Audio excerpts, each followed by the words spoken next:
Hi, Prudence. How you doing? Okay, so I've got your stuff up here, and I would be replete in my duties if I weren't to mention that, well, by your own admission, you're looking like you're a little behind. And I would have to agree with that, Prue. I really would. I think you need to be a lot farther along than you are. So, but where you're at is awesome because I think you made a really, really good selection here for a logo. I love it. I think it does exactly what we need it to do. Um, Introducing patterns and shapes is so smart because you get to use them over and over, and that's why I don't think this is a crap page at all. And I'm using, oh gosh, I'm pretty sure I'm using your words. I hope so. Oh, um, okay, so I don't think this is a crap at all. I love this because this experimentation is what is going to push this project over the edge. And let me show you what I'm talking about. I hope you had a chance to take a look at the video I posted, but this is just tremendous. And this is over in the announcements. Um, this is in the announcements, like, it was right above this welcome to week 5 or whatever, where I put these things at. So anyways, what this is that it's a really cool video on how they design team for Vancouver 2010 put the graphics together and the things they took into consideration, et cetera, et cetera.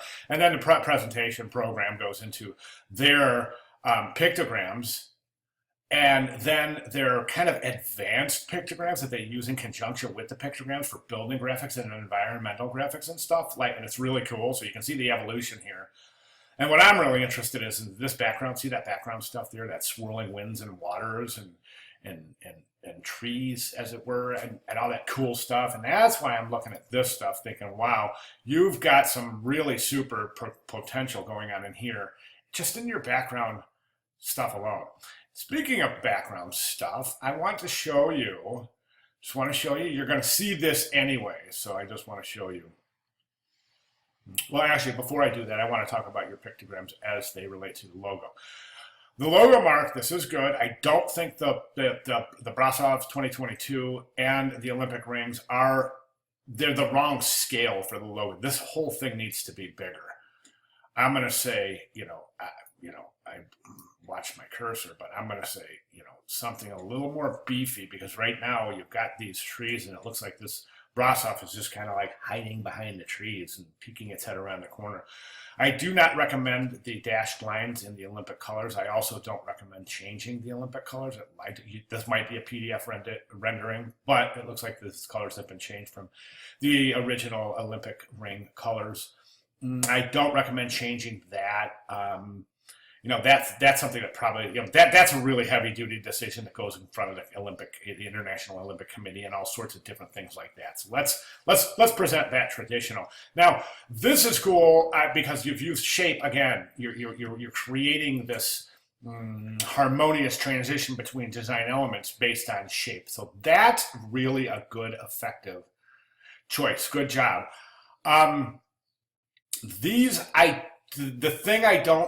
I love the pictograms. I love the dimension. I love the depth that's built into them, and I love the wonderful movement.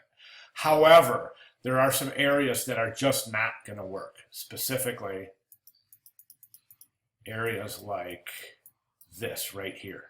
See that there's all these points. It'll never reproduce well. You gotta get a little beefier there with some certain aspects in some of these. Like that right there. All these little fine points. That looks like it has a stroke on it, but none of the others do. So watch that.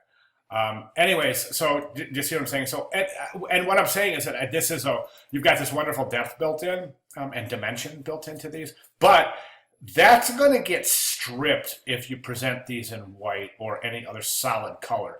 So think about that, okay? You're going to lose your depth and your dimension that you've created and there will be a call to place these in a solid color on an object. Keep that in mind moving forward. So those are my comments. Now I want to, these will come along. You got to get your logo on here and everything else. So it's a really, really, now's a good time. I want to show you Kat's work. You're going to see it anyways. It's in the discussion board. So And I'm just showing you this, Prue, because you seem to appreciate good work based on your comments. Now, this work is not without its issues, and it does. I've got several recommendations for improvement, but I want you just to know the depth of the presentation. Okay, so she's got environmental graphics, she's got merchandising, she's got event tickets and event graphics. And by this designer's admission, and even a website, and by this designer's admission, she's just getting started. Okay, so that's where I would suggest that you would want to be here very, very soon, Prue. Okay, again, wonderful experimentation here. I wanted to show you something. This guy here, did I already do? Oh, I did. Yeah. Oh, all the design graphics, and then we continue. We